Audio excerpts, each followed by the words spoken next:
record. All right, so today we are going to talk about farming and marketing. As you know, this is a very important part of what we consider to be the real estate cycle or the real estate sales cycle. And the way we do it matters. And so today we're going to teach you a couple of different systems on how to make the most of it. So per usual, I always start with our mission and our vision. And I do that a couple of different reasons. One, I want you to be aware of who we are as a company and where we're hoping to go or hoping to kind of become, evolve into. And then secondly, and most importantly, it's so that you guys can think about what your mission is and what your vision is as it relates to your life. And that is no small order. That is a big, big question. What do you want? But it's an important one because that has the tendency to kind of direct where we go. Knowing what you want makes it that much easier to create a plan in order to help get you there. So our mission then, the entire reason that we are here is to empower you and to create opportunities so that you guys can live a very full, a very fabulous life. And then our vision, and I talked about this morning, I love this because it talks about and it acknowledges both sides of the person, both sides of who we are, because from personal experience, I've worked for really big companies and I've worked for really small companies. And this is the first company that acknowledged me, the person, and not just me, the person who filled a role for that company. And I think that's a really big deal. And it's something that I feel like I kind of skimmed over a little bit up until probably a week or two ago. But I love this because I feel like companies can be so short-sighted if they don't acknowledge who their employees are as people. Because whether or not you have all of this professional experience, you still have a whole bunch of life experience. And I think when you're allowed to bring that to the table and people are allowed to see more of who you are, I really think magic happens at that moment. So our vision then, we aspire, we hope to be the home for ethical people, people who are high-minded and motivated, people who are professionals, right? Who are committed to achieving what they want, both in a personal way, but also in a professional way. And in that same line of thinking, we also incorporate our values. And again, ask yourself, what are your core values? You know, you may not have 7, like what's on this page right now. You may have 2 or 3, and that's okay. Just know what they are, because these are those foundations. These are the things that everything else is built upon. So understand what your core values are, and then try to figure out, how can I use these things that are important to me to impact someone else? That leads us to our beliefs. And you guys have heard me say this so much, but beliefs absolutely matter because they influence every choice, every action that we take, whether we're aware of it or not. They all stem from some other belief that we had. So these are not all of our company beliefs, just a snapshot. But if you're interested, you can see all of the beliefs in the manifesto that is linked in Charlie's Monday Morning Mojo videos. But the ones that are highlighted here in red, these are the ones that are the most relevant to our discussion today. And the first one is, we believe focus is the key to success. Totally agree with that. I can get twice as much done in an hour that I dedicate to something than I could if I didn't dedicate that focus in that particular time. Secondly, we believe there is no growth without discomfort. So true. I can pinpoint different times in my own life, personally and professionally, where I felt pushed. And no doubt, when I came across the other side, I felt like I had come leaps and bounds further than what I would have gotten if it was just left up to me and not being pushed outside of my little comfort box, my little comfort zone. And then lastly, we believe the market does not and will not determine our income. So important. You guys hear that all the time. There's a lot of noise in this industry about, you know, what the market's doing and let me sell you this because it's going to guarantee you leads and blah, blah, blah. No. We control that. Only us. And we control that by the actions that we choose to take every day. Okay? So instead of seeing these huge peaks and these low valleys, we're kind of trying to get to where it's rolling hills, right? Just kind of steady, steady. Now, what we're going to talk about, we're going to talk about some proven approaches for thinking about the existing relationships that you have while also creating new ones. And so hopefully when we're done, you're going to feel a lot more confident to get into these types of relationships through your marketing. So let's take a look at it. This is the operational model. This is very important because each one of our classes that we teach here with you guys every week is going to feature a variation of this. It's going to show you what the source is, your prospecting source, which in our case, it's farming, which is on the far left-hand side of the screen. And that's our prospecting source. The entire goal behind prospecting is, of course, to generate leads. What the industry calls a lead. We like to call it more of an opportunity, right? Because a lead sounds kind of sterile, and an opportunity truly is just that. It's an opportunity to enter into a relationship that you maybe wouldn't have had otherwise. So new opportunity / new lead. And that can be in the form of a new seller. It could be a new buyer. Maybe they're both. Yay. And then once we figure out who we're going to be helping, whether it's a seller or a buyer, that tells us how we're going to get to service them, or what we call client care systems. These are all of the things that we do to move them from point A to the finish line, which is the closing table, and then even beyond that closing table, okay? And the things that we do for sellers are not the same that we do for buyers. It's important to have systems that take care of both, okay? Now, moving on over, now we're gonna look at marketing. So these are some of the most common ways that you can market in your business. The yard sign, so this assumes that you have a listing, right? And the sign goes in the yard. That is still the single most effective marketing tool you have, okay? Home ads, this can take on many different forms, right? It could be something printed, it could be something digital. It's up to you. The internet, that's like an abyss. It goes on and on and on. Those opportunities are endless when it comes to using the internet as a tool to market your listings as well as your business. And then lastly, just listed, just sold campaigns. Those are highly effective, and we're going to talk about those in a lot more detail in here in just a minute. But this is a cycle. You guys can kind of see how it just kind of moves through and up and down and back to square one. When we're constantly doing this, or we're taking some type of action in this space each day, that's where the results are going to come from. It's being proactive about it and having a systemized approach into how you're going to get into it day in and day out. So what we're going to talk about today are what we call the 5 components of marketing. So the first one is geographic farming. Farming is where you choose a neighborhood and you're going to become the dominant force when it comes to real estate within that neighborhood. That's what farming means. Property calls, yard signs, just listed, just sold. Again, these are really the 5 big ones, but marketing can take on so many different forms, and I think that's what's so fun about it, okay? Any questions so far? Okay, so here is a visual for you on how it pays to be patient and systematic in the way that you're going to farm an area or a neighborhood. So there's some financial security that comes along with this. And again, these are just kind of template numbers, but it gives you a good understanding of how it can grow over the course of 5 years and kind of what that return could be if we continue to stick with it, okay? So looking at the first column, so the vertical column, that's year 1. That's when you're just starting. And say that the neighborhood that you're gonna become or designate as your farm area, you're gonna have 250 new prospects, right? Because you're just starting, they're all new, which means you have a total of 250.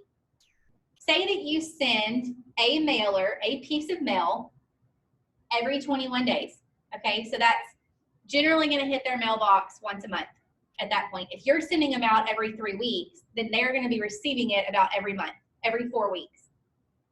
That's 3,000 mailers that are gonna go out to this farm over the course of a year, okay? Now, say that the cost for every piece of mail that you send out is about 50 cents. That number may be a little bit low compared to where we're at today, but if you, little helpful tip here, if you're using local printers, usually you can get pretty close to that, if not less than that, when printing postcards, okay? It's when you use like these giant printers where the cost tends to go up a little higher. So shop local if you can. So if you're sending 3,000 mailers over the course of a year, at 50 cents, then your total investment for the year is $1,500 to reach 250 people. Okay? Now, conversion rates are not high when it comes to these things. They're not. And that's really not the goal right off the bat. The goal is to create consistency. The goal is to create redundancy. And the goal is to create name recognition, facial recognition. Okay? Now, if the conversion rate is just right around 1% at year one, okay, that results in about 3 transactions for year one. Say that the average sales price for that neighborhood is around $150,000 and your commission is 3%. That's a complete gross commission income, or GCI, of about $13,500. Not bad for year one, especially when your investment was just $1,500. But we're not done. The key with farming, okay, and I could argue this really with any kind of marketing, the key with farming is to reinvest at least 25% of that, let's say your profit, your $13,500 for year one, reinvest 25% of those funds that you made from your farming into the same farm so that you can grow the farm, okay? So now you have 313 new prospects, because that's going to allow you to expand in your farm, okay, for year two. That gives you a total number of prospects of 563. Same system, one mailer every 3 weeks.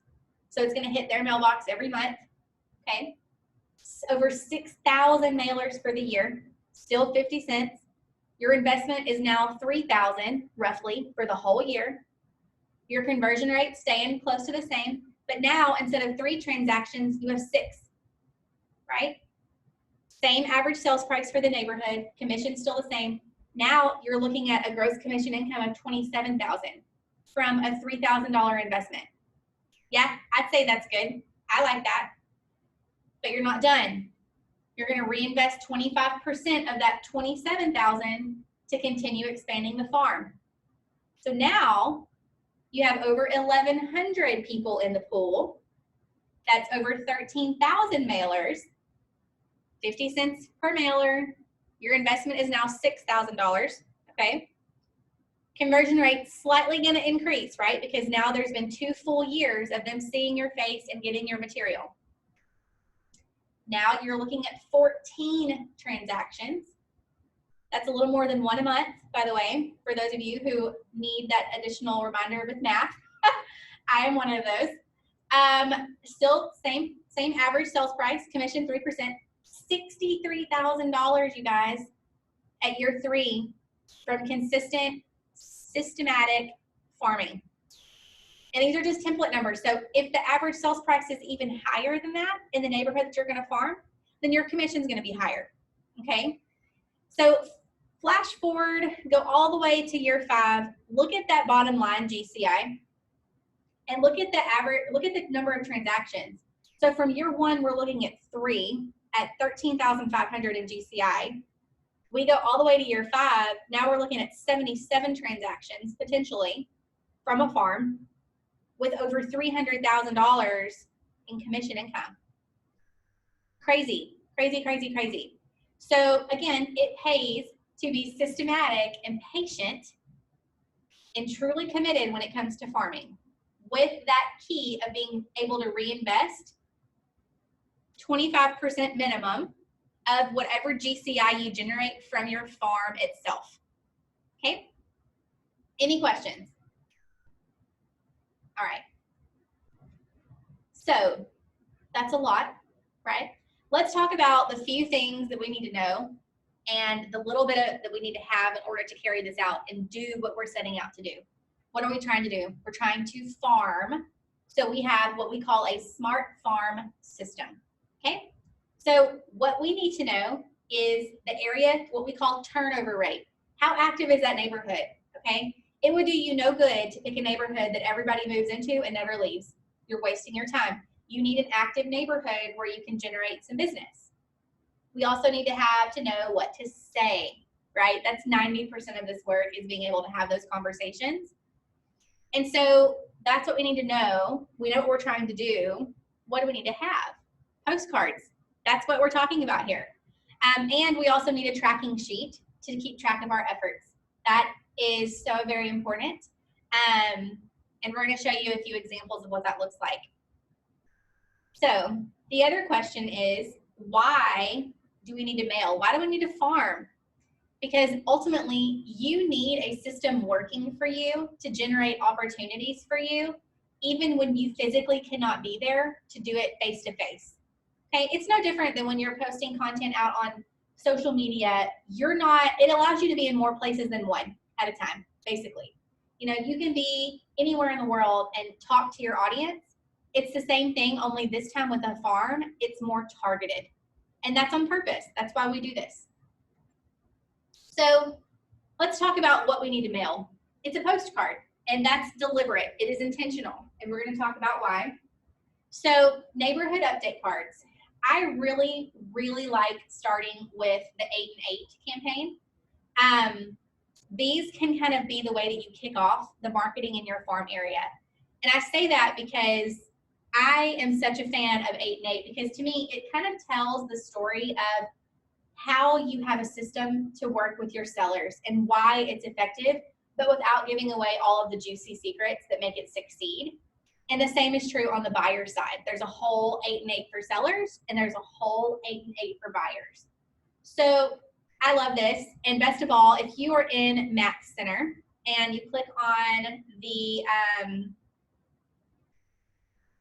Design Center tab, if you were to search within Design Center and click on, and you type in momentum, you're going to see the 8 and 8 already in there. All the dialogue is already on there. All you have to do is make sure that your contact information is correct and print them. I love that. It requires no work on your part at all. So let's talk about where to mail. We talked about what. It's a neighborhood update card, and we'll talk about that. But let's talk about where. We've already mentioned this, but you want to choose a neighborhood that's got a potential turnover rate of about 5% or more. So the way that you would figure that out is you would take the total active listings over the past year in that neighborhood, and you divide it by the total homes that are in that neighborhood. Okay? I am such a fan of just driving the neighborhood and counting them off. Like, have your friend or your spouse or whoever drive, and you sit in the passenger seat and just count off the houses. Just because, especially if it's kind of a newer neighborhood, there may be new construction or anything like that. It just makes it more accurate.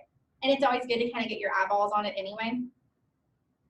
Secondly, you want to choose a neighborhood that is conducive to the average sales price that you're hoping to stay around.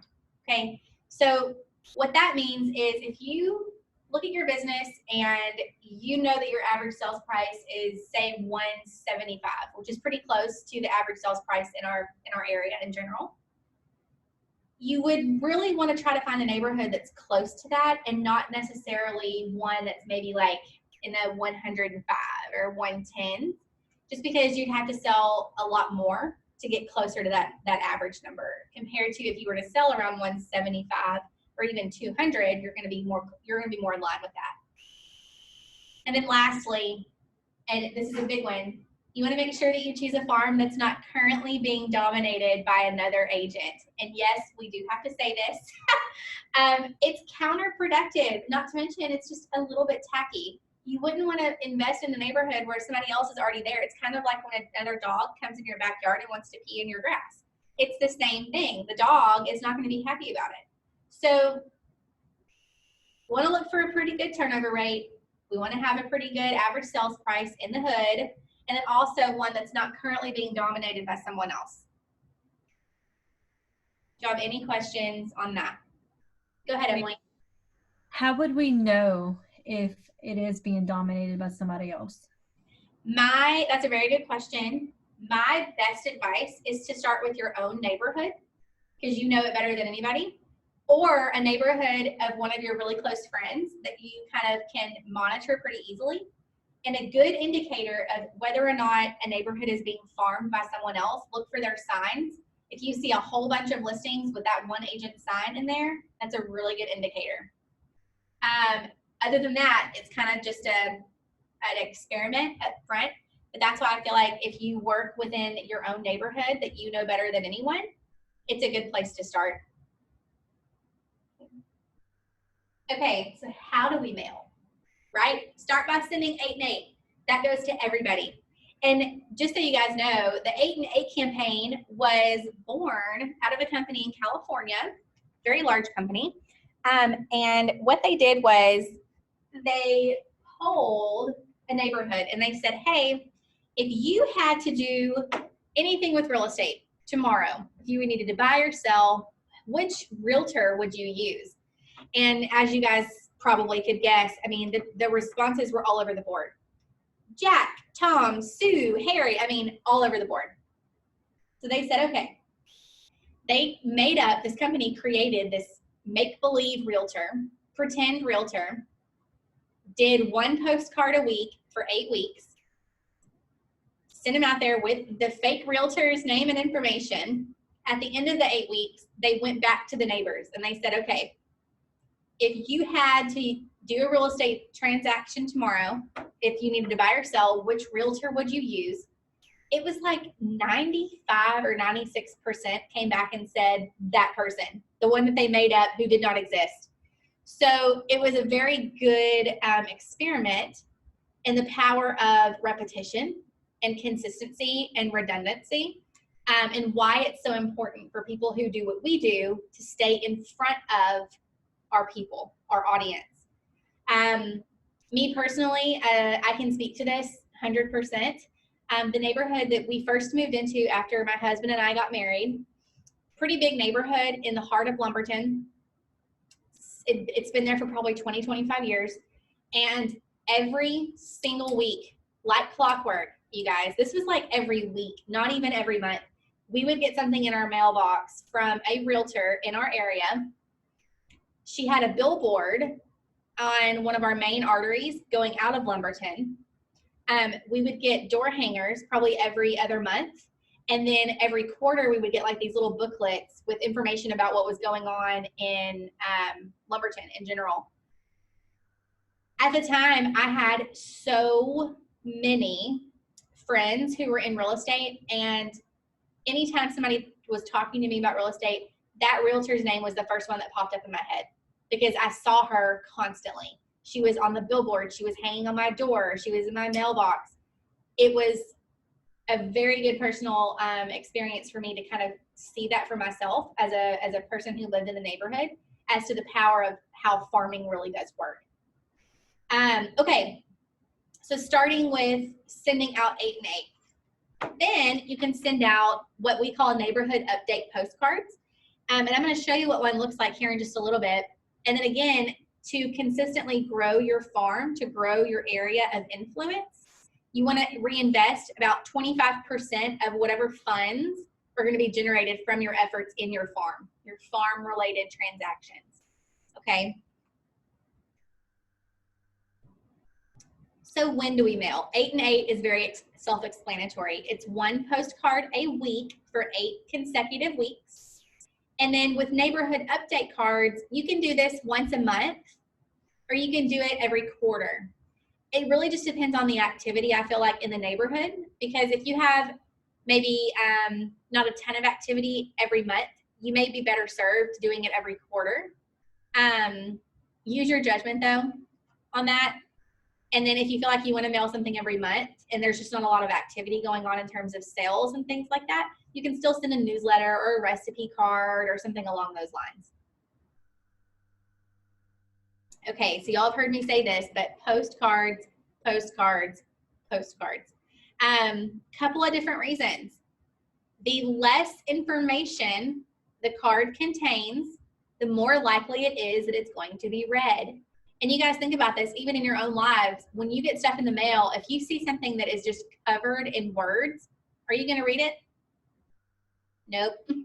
It's going to get tossed to the side because we don't have time, right? I mean, that's just the nature of how our lives are these days. Postcards are also very important because think about it. There's no envelope that people have to open. It's just there. They see your face. And plus, think about it and ask yourself, if you get something in an envelope that you're not expecting, are you going to open it? No, you're going to toss it because you're going to assume that it's junk mail.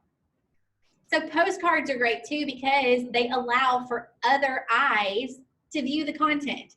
So the people who are going to be printing them, the people who are going to be processing them at the post office, the people who are going to be delivering the mail. These are if you're using local printers, that's local people in your community. The post office, that's people who live in your community. The people who deliver the mail, that's people who live in your community. So it's a really good option to put your face out there when you're already doing it for your farm anyway. And then finally, your postcards should have a very consistent, very professional appearance, and they need to revolve around your business image. So if you have a logo, that logo better be on all your stuff. If you have a beautiful headshot, that same headshot should be on all of your things. If you've got a hashtag that you're using online, it better be on your postcards. You want to create that cohesiveness between who you are online, who you are in person, and who you are in the mail. That way, that when somebody sees you, they automatically associate you with you and not have to think of, well, is this the same one that I saw online? And you think about it, if you got something red and then you got something purple and then green, there's no continuity. There's no consistency. The goal with this is that when they get it in the mail, they instantly know who it's from. Okay. That's why I get so excited when I get a new Ballard, a Ballard Designs magazine, because they're a little bit squattier, and I instantly know as soon as I see it that that's what it is, and it makes me happy, and my husband not so happy. But it's the same thing with our dentist sends like kind of a jumbo postcard, and I instantly know that it's from her every time. Okay, so I promised this. This is what a neighborhood update card looks like. And again, you can do this every month depending on the activity in that farm, or you can do it every quarter. This one was done for August. It says 5 homes were sold, 10 homes were available. The average sales price was about $325 and the average list price was $337. Best of all, for more details or answers to any of your real estate questions, please call blank. You have to include a call to action on these postcards every time. People need to be nudged.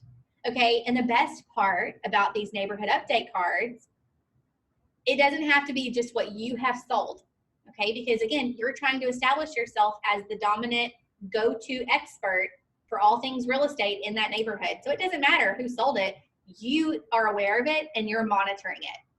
Because what do people care about when they have a home? Did I make a good investment? Is this going to be something that's going to serve me well down the line or right now? Okay, so this is speaking to them. And you think about those sellers or those potential sellers who are maybe teetering on that fence, like, I don't know if we should sell. I mean, I just don't know. If they saw this and they were thinking that what they could get for their house was in like the high 2s, this would be extremely enticing to those people to see numbers like that. Okay, and don't forget, you have to include that call to action on all of these postcards. Okay. Again, you can choose to do this every month or you can do it every quarter, but the idea is to summarize the activity that was going on in that neighborhood, in that farm. And I love this because this validates your winning behavior and it's communicating a powerful message in that you're doing what you set out to do. You're not just over promising and under delivering. You are truly keeping track of what's going on in that neighborhood to be able to call yourself the go-to person for when all things real estate. So if you wanted to do more of a quarterly card, this is a good example at the top. This one is a little bit kind of like in your face, but I kind of like it. It says, why list with ABC Realtor? The results speak for themselves. So it's showing that realtor compared to what the area average is for listings sold, the sales price to list price ratio, and then the average days on the market. So again, pretty impressive stuff if you have pretty great stats like that. Right beneath there is a little testimonial. So realtors' unique approach made all the difference. We tried other realtors, but nobody compared. She's the best. And then I love, love, love the next line. The above results are not by coincidence. They are by design. That communicates that you are intentional and you are proactive. These things don't just happen, you make them happen. okay? This realtor uses a unique 7-step strategy to ensure that all of her listings sell. And then at the bottom, your phone number, social network, little icons if you're there, and then your email address. That's back side of the card. The front side of the card is just the postal information and maybe your photo. That's it. I mean, simple, simple, simple. Any questions on that?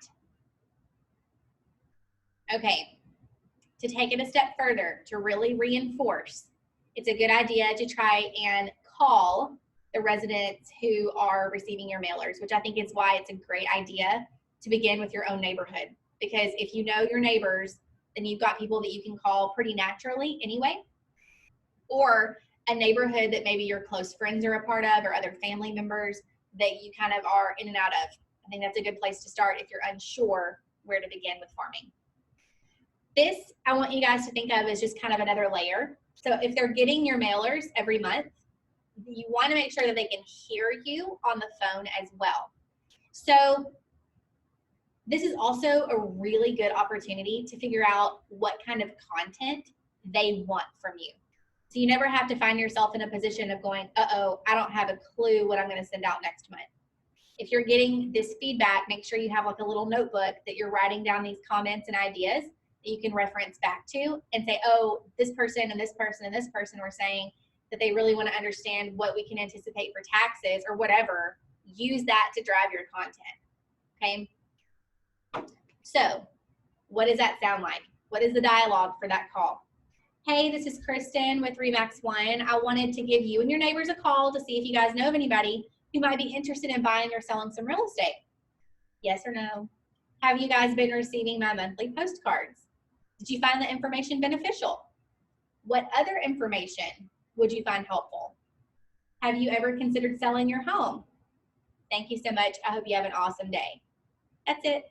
Just a quick little check-in, but it's good because they're going to give you their feedback, and that's what you want. It's going to give you ideas for content, and it's going to make sure that you know that what you're sending them is something they perceive to be relevant and valuable. Okay? Otherwise, what's the point? So again, why do we do these calls? Because they reinforce and they sustain that recognizable and dominant presence in that farm to begin with, on top of the mailers that you're going to be sending out. All right. You want to be on the lookout though. Oh, go ahead, Emily.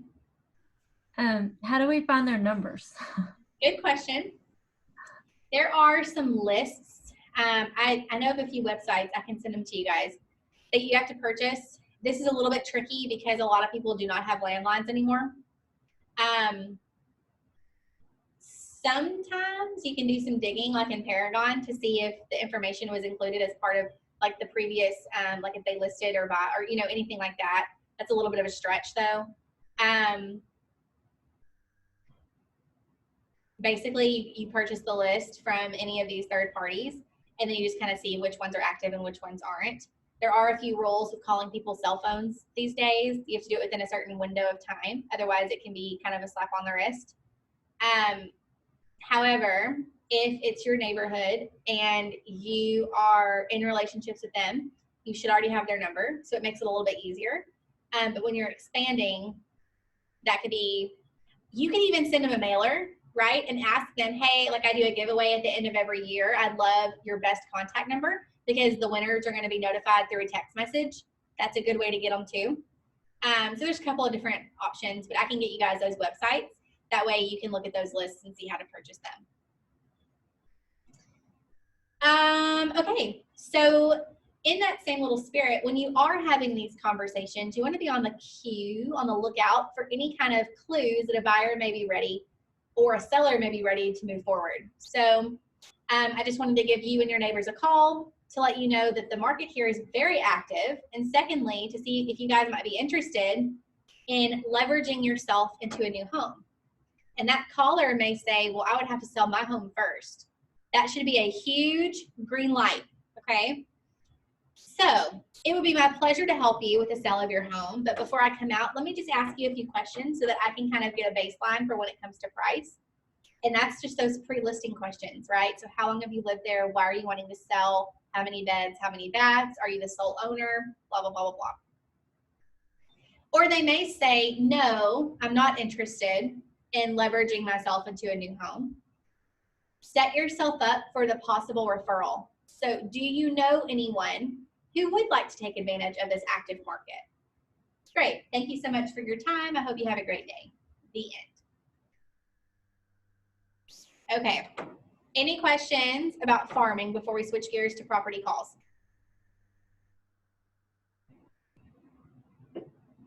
Perfect. Okay, so this looks a little familiar, right?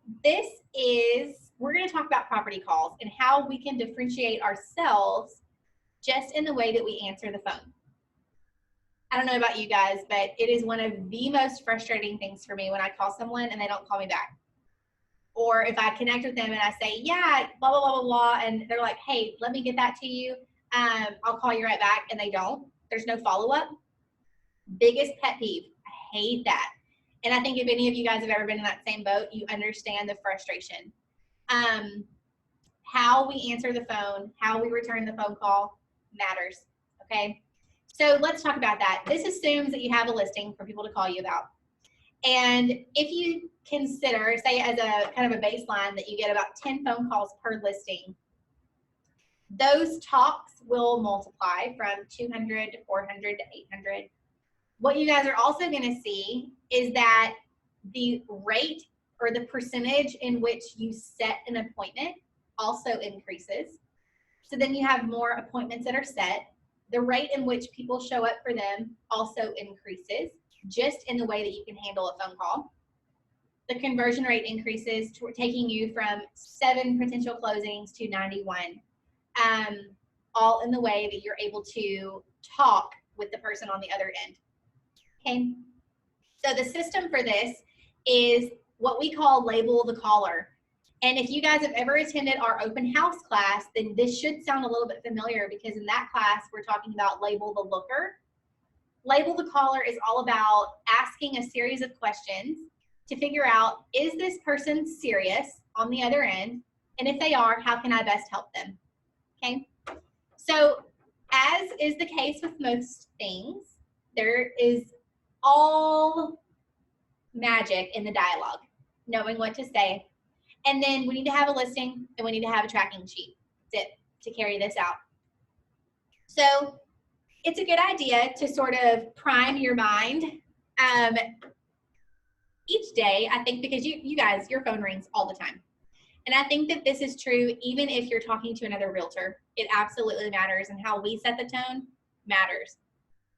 So first, one of our beliefs as a company, and one of our beliefs that's relevant to calls, is that people will trust and follow what I can tangibly and logically explain. This speaks to me on so many levels. Secondly, it's unacceptable to leave a client's money on the table. If you're not answering the phone, you're leaving your client's money on the table. If you are not putting your best foot forward on behalf of your client, you're leaving their money on the table, and yours. Let's remind ourselves what we believe about buyers. Number one, time reveals all, which is why it is so very important to distinguish, are they serious or are they not? We want to know that sooner rather than later.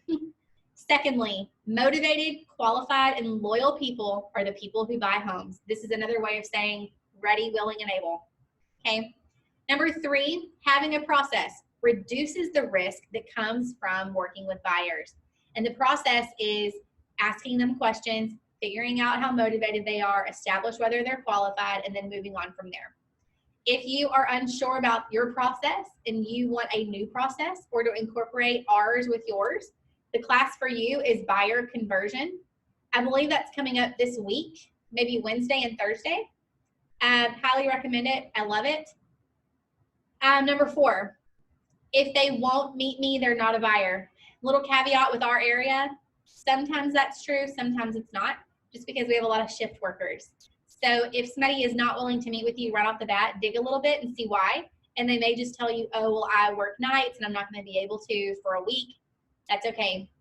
It's the ones who are just not going to meet with you at all to discuss what they need and want in a home. Those are the ones you should be leery of. Okay. And then lastly, A buyers, which is your top tier, top level, those are the ones who deserve your immediate time and attention, because those A buyers are the ones who are motivated, qualified, and loyal, and those are the ones who buy houses. Okay. So here's what a typical phone call sounds like. Okay. Typical agent says, hello, and the caller says, I'm calling about your listing on 123 Easy Street. The typical agent says, okay, how can I help you with that? Caller says, how much are they asking for the home? Typical agent says, the list price is $150. Caller says, how many bedrooms does the house have? And the typical agent says, it has 4 bedrooms. The caller says, okay, thanks. Typical agent says, no problem, thank you. And then he sits back, scratches his head, and says, I never get any good buyer leads. Y'all tell me, what do you think about the way that this phone call was handled by the typical agent? Good, bad, or otherwise? Bad. She could have got more information. Yes, 100%. 100%. Ask him what his needs are and what he's looking for, and you know. Good. Would absolutely benefit that agent to dig a little bit deeper. So, couple of goals that we should have during any phone call. First, we need to answer any and all questions. That is the entire purpose of them calling. They have questions that they want answers to. So that's what we call revealing information. Secondly, it's up to us to identify where they are in their home buying process. That's the labeling phase. Label the caller. That's what we're talking about. What steps have you taken in this process? Because that's going to reveal their motivation, okay? And then lastly, we're going to close or follow up with them accordingly. So that's where that action comes into play. Now, if somebody calls you about a property, it's probably pretty likely that they're calling other agents. So how you handle these calls is how you can distinguish yourself from your competition. So you want to be positive and you want to be upbeat and sincere about helping them with whatever questions they have or whatever need that they have. And here's the trick. And this is not easy and it is not natural. But here's the trick. You always ask the caller a question after you give them the answer to theirs. Okay, let's see that kind of in practice. Same caller, okay? Only this time it's not a typical agent. It's someone amazing like us, okay? So caller says, I'm calling about your listing on 123 Easy Street. And we're gonna say, yes, that is a great property. What would you like to know about it? Caller says, how much are they asking for the home? You're gonna give them the answer. The list price is $150. Does that fit your price range? So you guys see that? Reveal the information, ask a question of your own, okay? Yes, that does fit my price range. How many bedrooms does the house have? The home has 4 bedrooms. Are you looking for 4 bedrooms? No, we only need 3, okay? So you guys can see that. There is a huge difference between the first caller and that agent and this caller and this agent, okay? The difference is this agent continued to keep them engaged, okay? They weren't just a robot spitting out information. It was, well, what do you need and what do you think? And, you know, back and forth. You want to keep on talking, okay? Bottom line, be engaging. If the home meets the first 3 caller needs or the questions that they're asking you, and it's a yes, and a yes, that's a really good opportunity for you guys to kind of move forward with the labeling phase and say, hey, you know, this home sounds like a really good option for you. How are you going about finding your new home? And most of the time, they're going to imply something totally unintentional, right?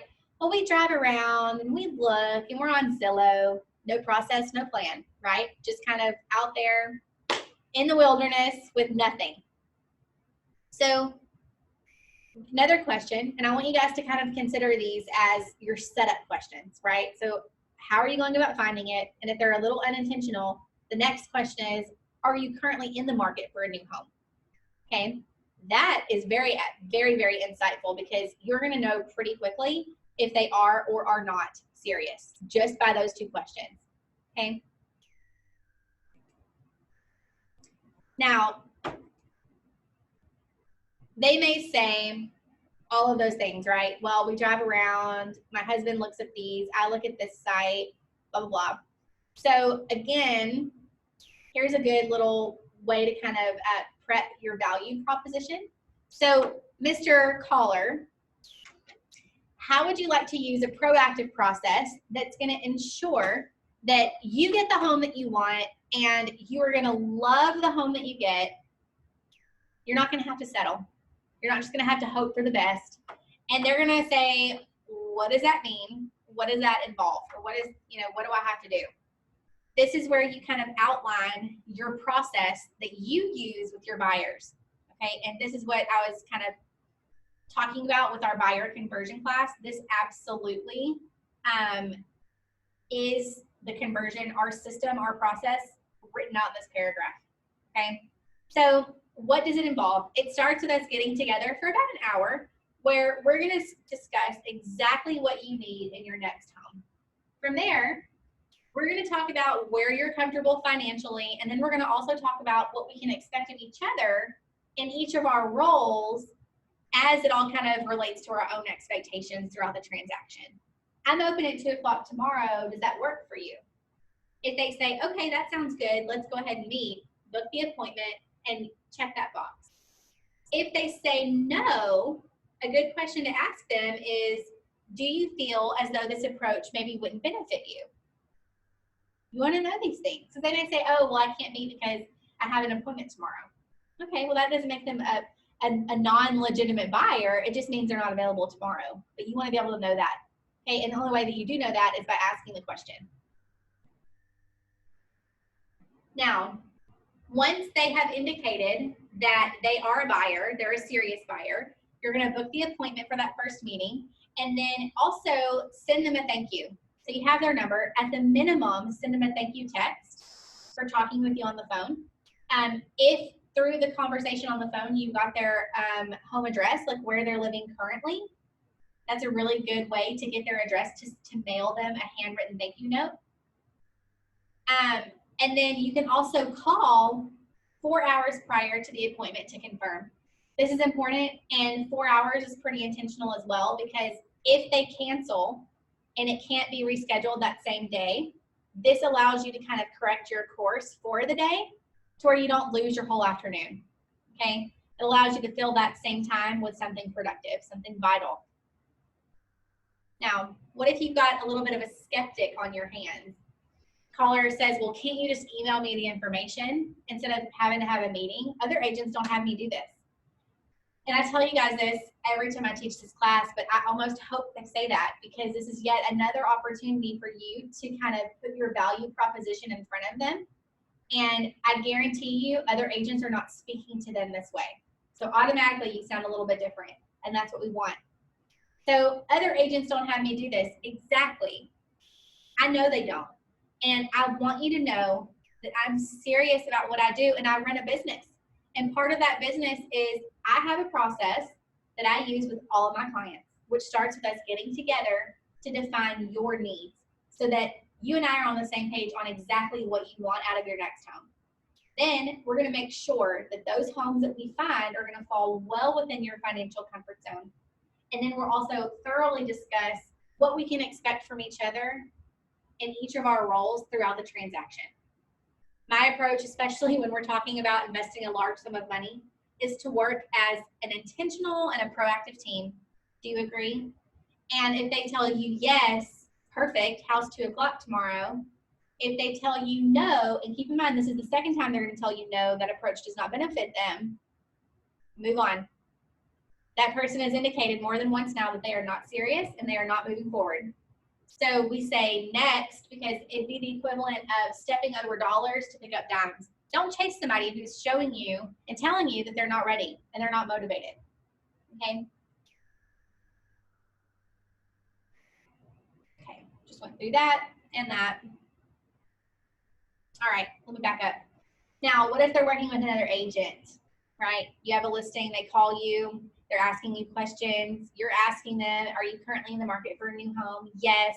How are you going about finding your perfect home? We're working with an agent. Okay. Don't let that stop you right off the cuff. dig a little bit, right? That's the spirit of this little segment of our class. What process, keyword there, what process are you using to guarantee that you're going to get the home that you want? And more importantly, you're going to love it. You're not going to have to just settle for whatever may be available that day. Well, I don't know what that means. What are you talking about? You would want to know, did your agent invest time with you on the front end to define and find out what your perfect home is? And make sure that your financial parameters were discussed and that you guys were comfortable. And did you guys also talk about your roles and expectations throughout the transaction? It's either going to be a no, I don't think so, or yeah, we probably did. Now, good question here, either way. If it's a no, would you see value in being more intentional and proactive in your approach? Most people will tell you yes. Here's the key question. Did you sign anything with the agent? If they said no, great. Ask the other question. Would you be open to meeting with me so that we can begin a more focused approach? If they said, yes, I did sign something, that's your stop sign, okay? No problem. I wish you the best with your search. Please let me know if I can do anything to help you, right? But if not, would you be open to a more focused approach? Yes. Have an appointment tomorrow at 2 o'clock. Does that work for you? Book the appointment. Okay. Now, what if you get a no when you ask one of those setup questions? Are you currently in the market for a new home? No. Okay, so what made you call about this listing today? I was just curious. How many of those have y'all gotten? Right? I was just curious. So do you currently own a home? I do. And have you ever thought about selling it? No. Do you know anybody who might be interested in buying or selling? So don't forget to set yourself up for a possible referral here. Okay, they may not have any interest in buying or selling, but they may know somebody who is. But we are not going to know about that unless we ask. Okay? It was such a pleasure speaking with you. If I can ever be of service to you or to anybody that you know, please don't hesitate to call. Thanks for your time. I hope you have a great day. That's it. Simple, simple. What if we're just looking, okay, I've gotten that one 1,000 times. Are you currently in the market for a new home? We're just looking right now, or I don't think we're quite ready to buy. Oh, so when do you think you will be ready to buy? Pinpoint them. You need to know this. It's going to help you decide how to follow up with them. So this caller says, I don't know, anywhere between 2 and 12 months, probably within the year. Okay, so what's important to you about waiting 2 to 12 months? Great. Jot it down, put it in Booge, make that little note, right? So would you mind if I stayed in touch with you through the mail as well as with a phone call every now and then? That way, when you are ready to buy, we can make sure that you're going to find the right home for you right then. That would be fun. Awesome. Let me review, make sure I have your correct information. Is this your same mailing address? Is this your phone number? Is this your email address? Yes. Pleasure meeting you. Look forward to visiting with you, blah, blah, blah. Simple, simple, you guys. Really easy dialogue. So let's bring in a little bit of accountability. And I love this. This is a very simple tracking sheet. This is going to help you track the calls that you're going to receive from the marketing that you're doing, from your yard sign. So that's when you have a listing and your sign goes in the yard. Anything that you're doing online maybe, or home ads, printed ads, things like that. You're going to see each day of the week, followed by calls, sets, meetings, listings, buyers. So you want to track how many incoming calls you get for your listings. How many of those calls result in an appointment that's set? You know, do you need to buy? Are you needing to sell as well? That kind of thing. Of the appointments that you set, how many of those actually turned into meetings that you had with those people? And of those meetings, how many of those resulted in a listing or a buyer or both? This is going to give you a tremendous amount of insight, because say that you have a ton of calls, you have a pretty good amount of sets, but then you fall short in the meetings category. What would that tell you? Maybe you're not confirming well enough in advance. Maybe you need to confirm that day. Maybe you need to do it the day before and the day of, right? Or maybe you're not really pre-qualifying them in a way that you maybe hoped you should. Or what if you have lots of calls, you set plenty of appointments, you have lots of meetings, but then nothing ever happens?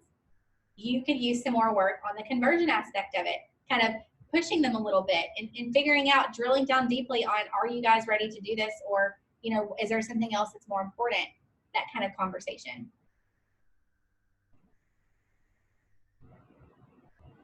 Okay, lastly, notifying the neighbor. This is so powerful, so very powerful. This is where we talk about just listing, just sold. Show of hands, are you guys doing just listed postcards and just sold postcards?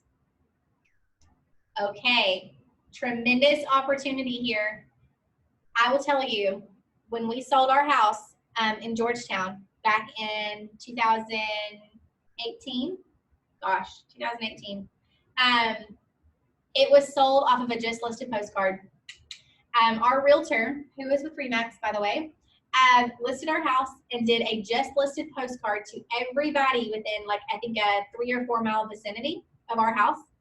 And the people who bought our house lived a mile and a half down the road in a more established neighborhood in an almost identical house, but they wanted our house because the yard was bigger. I think we had like a media room where theirs didn't, but off of a postcard, literally. That's why they came and looked at it. That's why they bought it. So the key here is notifying the neighbors.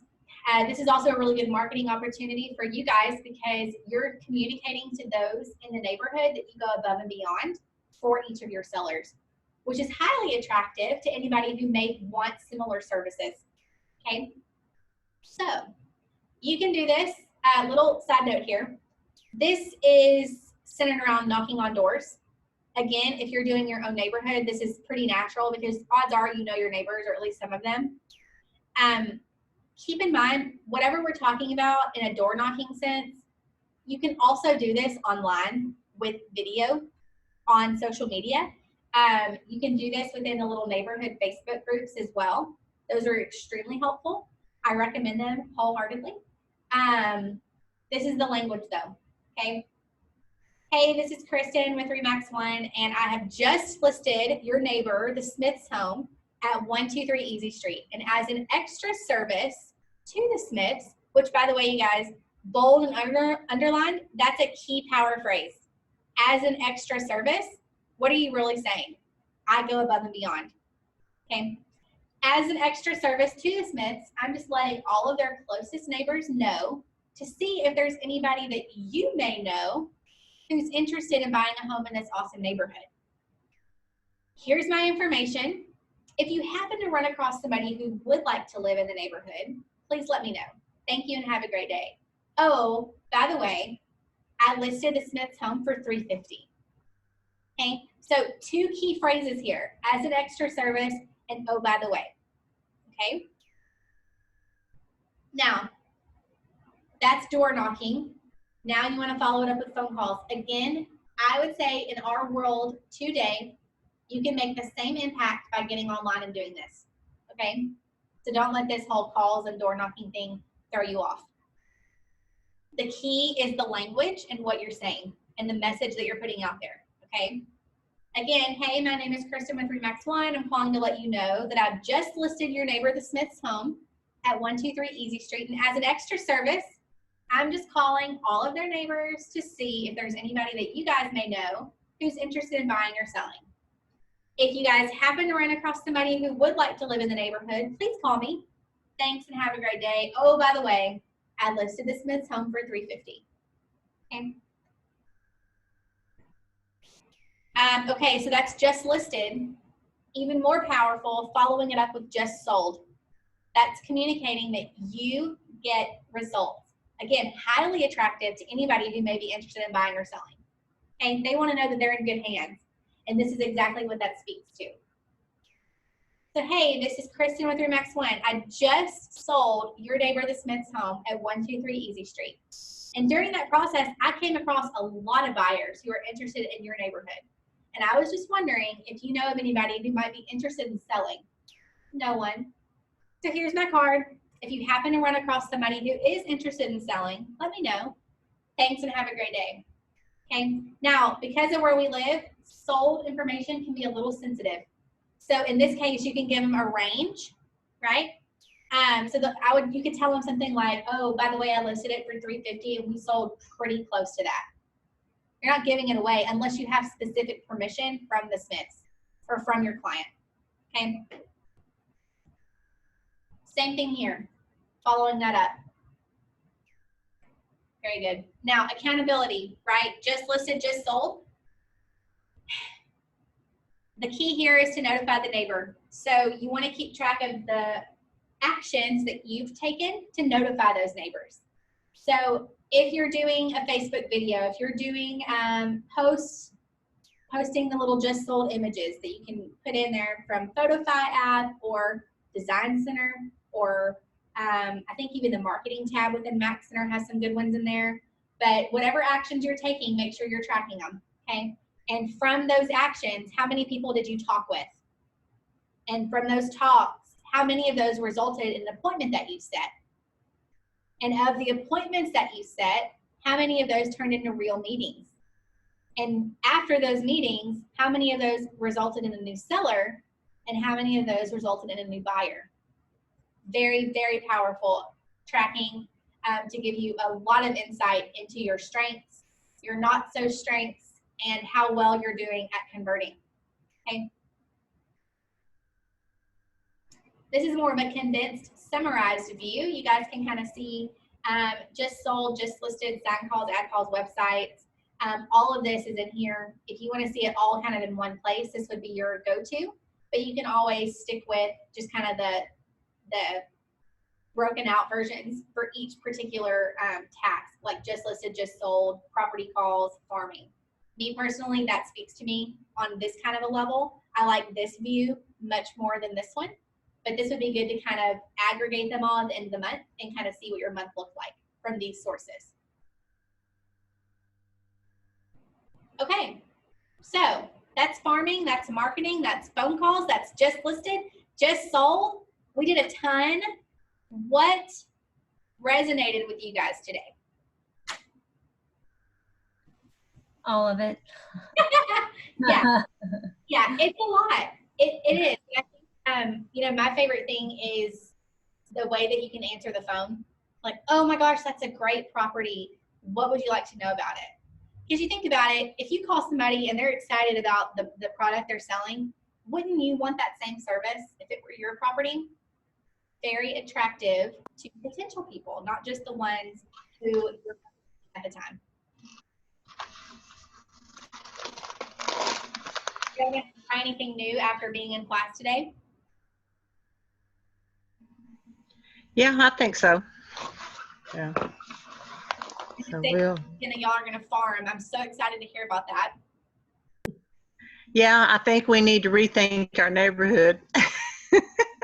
Yeah. But yeah, so but anyway, well, our approach was a little different at looking at a neighborhood, but there's plenty more out there, so we'll rethink it. All right, you guys. Well, any other questions while we're all here together?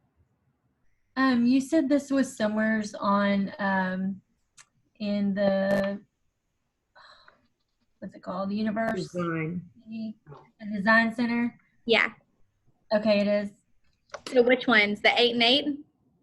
That one, and you said something like the postcards. You said there was postcards back there too? There are postcards in Design Center, the 8 and 8. Those are in postcard format as well. That's in Design Center. You would just go into Design Center, and then there's a little search bar, and you'll type in momentum, and then all of those are going to pop up. Thank you. Okay. So I like the thank you text a lot. Yeah. Yes. Yeah. So important. Yeah. Cool. Well, that was super fun, All right. guys. Yep. Thank you. I Kristen. appreciate it. Bye. Thank you, Bye. Kristen. All right. Bye-bye.